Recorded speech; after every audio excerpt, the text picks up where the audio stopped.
Speaker صاحب میں یہاں پہ بات کرنا چاہتی ہوں N55 انڈس ہائی وے کے اوپر.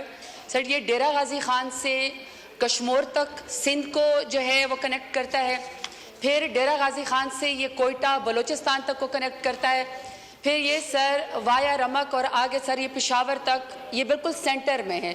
سر یہ واحد N55 ہے پورے پاکستان میں کہ تمام جو ہے وہ موٹر ویز اور تمام ہائیز ویز ڈبل ہیں سوائے N55 کے. پھر سر یہ مشرق میں N55 N70 کے ساتھ کنیکٹ ہو جاتا ہے جو میرے حلقے ڈیرہ غازی خان N70 کے ساتھ کنیکٹ کرتا ہے. اب سر مسئلہ یہ ہے کہ جو ہائی ویز بنائی جاتی ہیں وہ اس لیے بنائی جاتی ہیں کہ ایک تو یہ جلدی سفر اس کے اوپر ممکن ہو, دوسرا انسان منزل پہ پہنچ سکے. پر انفارچونیٹلی سر N55 پہ اور N70 پہ ہر 2 کلومیٹر کے بعد 4-4 فٹ کے گڑھے جو ہیں اس کے اندر پڑے ہوئے ہیں. دوسرا سر جو ہے اس کے اوپر اتنے ایکسیڈنٹ ہو جاتے ہیں. ابھی جو موجودہ رپورٹ ہے پورے پنجاب میں ڈیرہ غازی خان میں سب سے زیادہ معذوری بڑھ گئی ہے ایکسیڈنٹ کی وجہ سے. سر یہ اتھینٹک رپورٹ ہے. تو ہر ایک سال میں رپورٹ کہتا ہے کہ سال میں 1000 انسانی جانے سر اس انڈس ہائی وے کے اوپر, اس کو قاتل روڈ کہنا شروع ہو گئے, اس کے اوپر ضائع ہو جاتی ہیں اور معذوری کا شکار ہو جاتے ہیں. سر میں صرف توجہ یہ دلانا چاہتی ہوں کہ ہماری دور حکومت میں نے خود کمیونیکیشن منسٹر کے ساتھ یہ اپروو کروایا تھا N70 کا Rajanpur to Dera Ghazi Khan to Taunsa road. Sir پھر جب PDM کی حکومت آئی اور پھر یہ نگران حکومت آئی, اس کا کام بالکل رک گیا.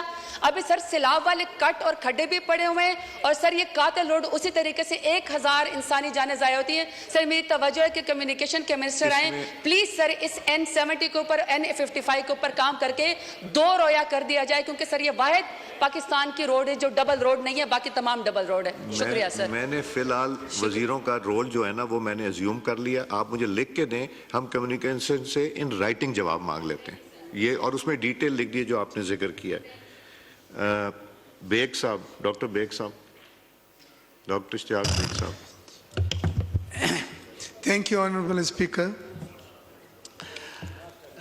I've raised this issue before also, but because of the constraints of the time, I was not giving a chance, but it's a very, very important issue of my constituency, Karachi. کہ سوئی سودرن gas والوں نے یہ کہا تھا کہ جو gas کا پریشر نہیں آ رہا ہے وہ سردیوں کی وجہ سے ہے, اور سردیاں ختم ہونے کے بعد یہ گیس آگئے جوائنٹ سیکرٹری صاحب, نارمل ہو جائے گی. آگئے جوائنٹ سیکرٹری صاحب. نہیں,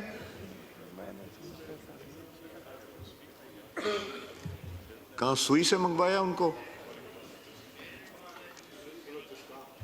سوئی بلوچستان سے شاید آ رہے ہیں. جی اب ایشو یہ ہے نہ تو ان کے ڈیوز کا مسئلہ ہے, جیسے کہ الیکٹرک والوں نے کہا کہ ہم ڈیوز کی وجہ سے لوڈ شیڈنگ کرتے ہیں, ان کی پیمنٹس پوری ہیں, اور سردیوں کا جو کہا گیا تھا کہ یہ پریشر کم ہو جاتا ہے سردیوں کی وجہ سے, درجہ حرارت کم ہونے کی وجہ سے, وہ بھی نہیں. اب تو گرمیاں عروج پہ ہیں کراچی میں بالخصوص, اور گیس کی سپلائی اسی طرح بند ہے, انڈسٹریل بھی ہے اور ریسیڈنشل بھی ہے.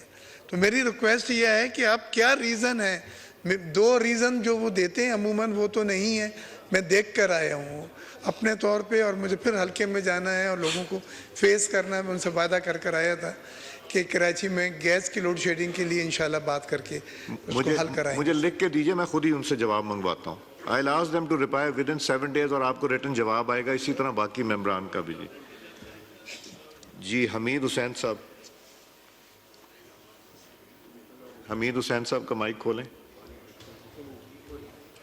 جی اعوذ باللہ من الشیطان الرجیم, بسم اللہ الرحمن الرحیم, نحمدہ و نصلی علی رسولہ الکریم, اما بعد. اسپیکر صاحب میں مشکور ہوں, تقریباً 4-5 دن سے میں ریکویسٹ کر رہا ہوں, آج مجھے ٹائم دیا ہے. میرا تعلق ضلع کرم حلقہ N37 سے ہے, اور یہ ایسے حلقہ ہے کہ جہاں سے ہر وقت تفریق کی سیاست کی گئی ہے, اور یہاں پہ کبھی شیعہ سنی, کبھی توری بنگش قبائل, کبھی کسی طریقے سے سیاست کی گئی ہے.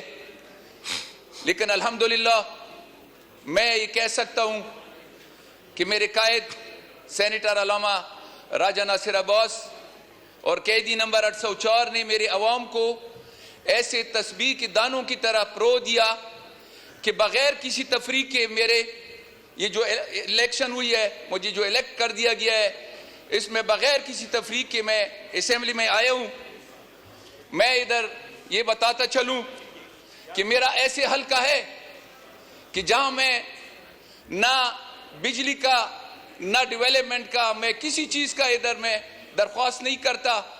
میں ادھر صرف اور صرف امن کے لیے درخواست کر رہا ہوں کہ خدا را ہمیں امن دیجئے, ہمیں امن چاہیے. میرے علاقے میں ہمارے عوام خطے کی خوبصورتی اور خطے کی جو طاقت ہے وہ کبھی سامنے نہیں لائی گئی. اگر رپورٹ ہوا ہے تو صرف دہشت گردی یا لڑائی کا رپورٹ ہوا ہے, اور ادھر کی کبھی عوام کے بارے میں کوئی ایسی رپورٹ شائع نہیں ہوئی.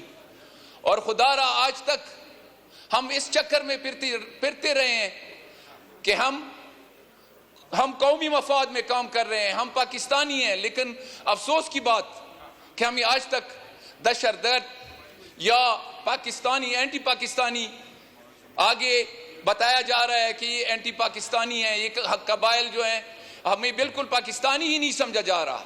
تو میں یہ اس ایوان کی تھرو میں ریکویسٹ کرتا ہوں, خدا را ہمیں امن چاہیے, ہمیں امن دے. میرے علاقے میں, میرے حلقے میں یقین کرے گھنٹوں گھنٹوں جنازے بیریئر پہ کھڑے ہوتے ہیں, ان کو جنازوں کو آگے نہیں جانے دیتا. اور اس میں صرف یہ بات ہوتی ہے کہ تھریٹس ہیں. کس چیز کی تھریٹس ہیں؟ اگر تھریٹس ہیں تو ادھر بھی کھڑے ہیں, ادھر بھی تھریٹس ہیں, لیکن گھنٹوں سے جنازے کھڑے ہوتے ہیں, گھنٹوں سے ایمرجنسی کی ایمبولینس کھڑے ہوتے ہیں. تو میں ادھر یہ ریکویسٹ کرتا ہوں کہ ہمیں ڈیولپمنٹ, تو ہم یہ کہتے ہیں کہ فنڈز ریلیز ہوئے ہیں, ہم یہ نہیں کہتے کہ گورنمنٹ نے فنڈز نہیں دیے, لیکن کوئی بھی ڈیولپمنٹ کا کام نہیں ہوا علاقے میں. میں اس ہاؤس کی وساطت سے میں یہ کہتا ہوں کہ خدا را یہ ہمیں امن دے, اور دوسرا یہ ریکویسٹ کر رہا ہوں کہ پتہ چل جائے کہ یہ فنڈز کدھر گئے ہیں, کہاں یوٹیلائز ہوئے ہیں. تو آخر میں زیادہ ٹائم نہیں لیتا, چونکہ ٹائم نہیں ہے, تو کچھ اشعار میں اس پہ ختم کر دیتا ہوں کہ سارے دیش میں دستور یہ بنایا گیا, سوال جس نے اٹھایا اسی اٹھایا گیا, جو سرفراز تھے زندان کہا گئے اس کو, جو سرنگون تھے انہیں تخت پہ بٹھایا گیا. تمام شہر میں یوں ہی نہیں ہے خاموشی, زبان کاٹ کے لوگوں کو چپ کرایا گیا. بتا رہا ہے یہ لہجہ ہمارے منصف کا, کسی کا لکھا ہوا. جی ڈاکٹر شائستہ جدون صاحبہ, مجھے لسٹ آ گئی, انہوں نے دے دی پرائرٹی وائز, آپ کا 6 نمبر پہ. جی بسم اللہ الرحمن الرحیم. بہت شکریہ اسپیکر صاحب, آپ نے مجھے وقت دیا.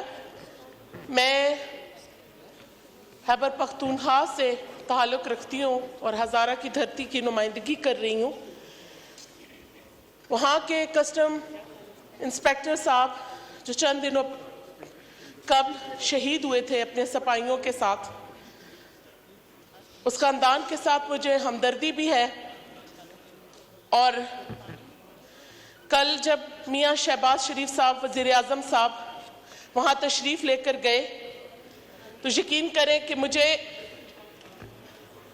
یہ احساس ہوا کہ وہاں کے پی کے کی حکومت نے ان کے ساتھ کوئی ایسی ہمدردی نہیں کی تھی, لیکن وزیر اعظم صاحب جب اپنی تمام صوبائی قیادت کو لے کر ہزارہ کی دھرتی پہ ایبٹ آباد پہنچے, تو ان کے لواحقین کے ساتھ جو ہمدردی کی انہوں نے, اور ان کی وہ چھوٹی بچی جس کی آنکھوں میں نے وہ امید دیکھی, امید کی کرن دیکھی, اور وہاں پہ جو پنجاب میں شہداء کا جو پیکج ہوتا ہے وہ انہوں نے خیبر پختونخوا میں امپلیمنٹ کیا. وہ ہے نا, شہید کی جو موت ہے وہ قوم کی حیات ہے. اور مجھے بہت فخر ہے اپنے وزیر اعظم صاحب پر کہ انہوں نے ان بچوں کے لیے جو پیکج کا اعلان کیا. اس کے بعد خیبر پختونخوا کے لوگ اور خاص کر ایبٹ آباد کی دھرتی کے یہ لوگ اپنے اس وزیر اعظم صاحب کو خراج تحسین پیش کرتے ہیں. بہت شکریہ. جی زرتاج گل صاحبہ.